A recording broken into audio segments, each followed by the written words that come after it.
I made 50 million in 3 years using 3 core philosophies. And in this video, I will share them with you so that you can find success just like I did.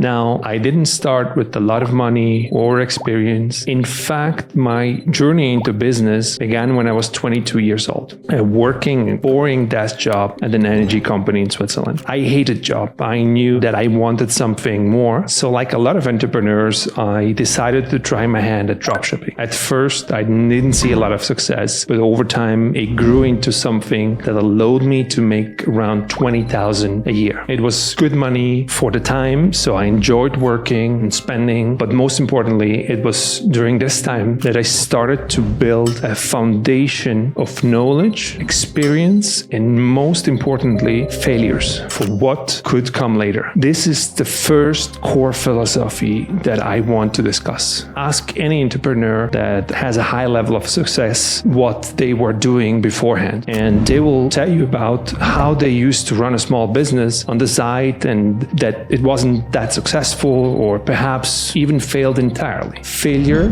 doesn't just happen when it comes to business. It's a rite of passage, because to reach a high level of success, you need to learn the fundamentals of business, which can only come through trying to build one from the ground yourself. And that takes time, energy, and a ton of resistance. So the first core philosophy is that in business, you either succeed or you learn. So after working in Switzerland, then I moved to Chile, South America, where I created a few more businesses that had relative success. Building on the knowledge and experience of my dropshipping business, I first created a digital marketing company that helped run adverts and PR campaigns for big companies like Tiffany's and Louis Vuitton. This business went well, and because of my success, I started getting partnership offers. Little did I know these partnership offers would provide me with the foundation for what the company I would join later and scale to 17 million a year. So alongside with the small marketing agency, I also created my own educational service company within the fashion industry. The concept was simple, but yet super effective. I would find well-known fashion icons in Chile and ask them to teach high-quality 2-month courses to aspiring students who just wanted to do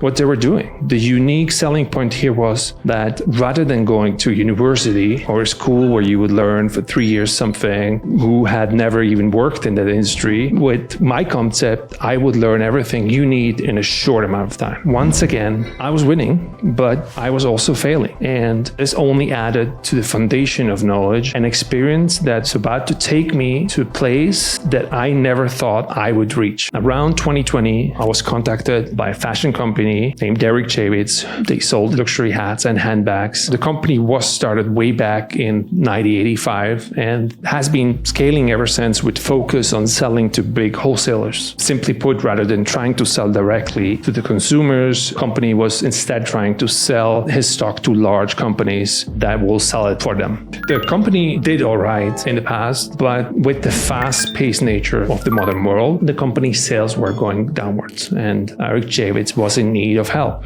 In fact, later on, I would find out just how bad things had gotten. Around 2020, Eric Javits had a very small presence selling directly to the consumer, which they had established through using mostly Amazon Marketplace. And so because of my experience in product sales, Eric Javits asked me to come on and help them out. At first, I was giving guidance and help from an outside perspective. There wasn't much marketing budget available. Now, this leads me into my next core philosophy. In business, the industry and the market will forever be changing. It's the one guarantee of business. Eric Javits, although they saw success in early years, had fallen by the wayside with the introduction of the internet and more modern advertising systems. Laws move slowly, but industries move at a fast pace. Change doesn't happen over 20 years. In business, it can happen literally overnight. Fortunately, Eric had the courage to reach out to someone like myself to come and revamp everything.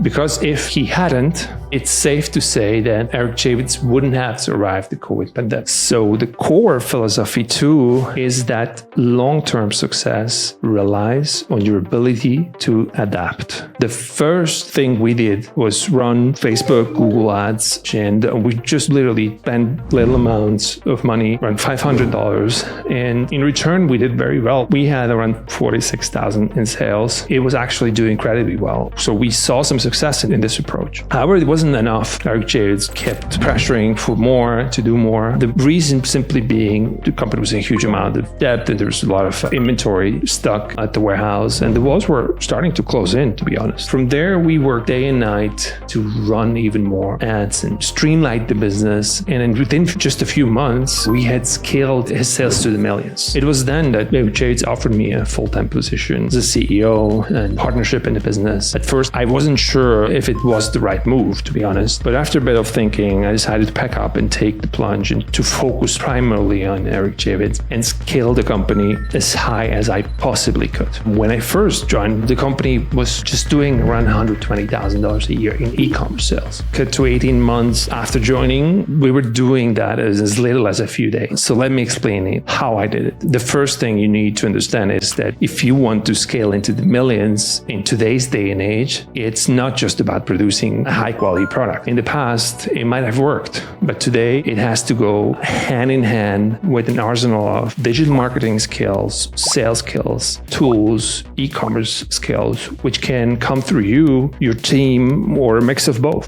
The second thing you need is a strategy, a plan for how to execute. 7 years ago, you all needed to throw a few ads on Facebook and call it a day, literally. You would have made millions. Now, you need to identify exactly who you're selling to, the problems your product fixes, and then the form of distribution to get it in front of them, and a lot more. A great example here is the gamer girls. At first, makeup brands were reaching out to gamer girls with hopes of moving merchandise through them. It failed. Why? Because gamer girls' audience wasn't filled with women. Instead, it was filled with 18 to 20 years old men, which is why you now see gamer girls advertising products like energy drinks, computer merchandise, which are more targeted towards male customers. And this leads me on the third core philosophy. When it comes to business, everyone has $1 million idea. Go ask any entrepreneur about ideas and you will find out that the issue isn't coming up with an idea, it's picking which one to use. Pick any idea and run it while working hard. It's likely that you will see relative success. Focus. But to really scale your business, you need to know how to make the right decisions, but also how to execute them. So this brings me to the last core philosophy, is that success is about decisions, not ideas. And third, you need to be aware of regulations and restrictions. Once again, in the past, it was easy to quickly scale your company into the millions. You could purchase data from shady websites, send out marketing campaigns en masse to unsuspecting customers, and watch the money fall into your lap. But now, due to GDPR regulations, you need to be extremely careful with how you're communicating with people when it comes to your marketing materials. We have found huge success, email campaigns, SMS campaigns. They come with a ton of regulations, so watch out. The good news, however, is that while all of this makes it harder for your business to scale, it also makes it harder for your competitors. So provided you have a true desire to learn, overcome challenges, you will be able to beat your competition with relative ease. It wasn't easy, but it was fulfilling, and it has led me to a level of success I never thought possible.